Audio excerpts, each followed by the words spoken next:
সেহরিতে এমন কি খাওয়া উচিত যে আমাদের পেটও ভরবে এবং সারাদিন তেমন কোনো দুর্বলতাও না লাগে, রোজা রাখতে কষ্টও যেন না হয়? তো যদি সেহরির এমন কোনো মেনু আপনার পক্ষ থেকে পাওয়া যায়। রমজানুল করিম সুস্থতার সহিত অতিবাহিত করার উপায়: সেহরিতে মিডিয়াম সাইজের অর্ধেক তন্দুরি রুটি, যদি ছোট আকৃতির ঘরোয়া রুটি হয় তাহলে প্রয়োজন অনুযায়ী একটি বা দুইটি। তো রুটির মধ্যেও মাল্টিগ্রেন এক ধরনের আটা পাওয়া যায়, যার মধ্যে 3-4 ধরনের আইটেম থাকে, গমও থাকে এবং জব শরীফও মিশ্রিত থাকে।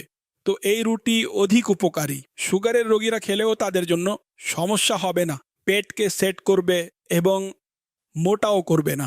দইয়ের মধ্যে অল্প পরিমাণে চিনির পরিবর্তে গুড় বা মধু দিলে অধিক উপযুক্ত, কিন্তু সুগারের রোগীদের এই পরামর্শ দিচ্ছি না, নর্মাল ইসলামী ভাইদের বলছি। দইয়ের মধ্যে চিনি, মিষ্টি জাতীয় কিছু মিশিয়ে নিন। এখন এই রুটি আপনি আহার করুন সেহরিতে। যদি সহনীয় হয় তাহলে অবশ্যই আধা কিলো দই খেয়ে নিন। সেহরি খেয়ে একটি খেজুর চিবিয়ে নিন এবং পাশাপাশি এক ঢোক পানি মুখে নিয়ে নিন।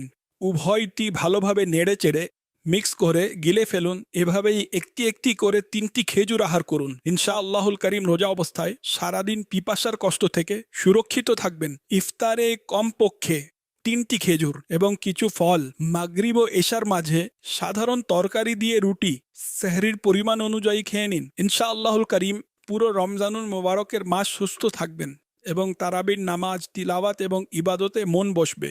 স্মরণ রাখবেন, মশলা মিশ্রিত সুস্বাদু বিরিয়ানি স্বাস্থ্যের শত্রু। পানিতে সিদ্ধ করা ভাত খাওয়াই ভালো। যত সতর্কতা অবলম্বন করবেন, ঠিক আছে 100% সতর্কতা অবলম্বন করা যাবে না, যতটুকু সচেতন থাকা সম্ভব, যতটুকু সম্ভব ইনশাআল্লাহ আপনি অনেক কম সমস্যায় পড়বেন।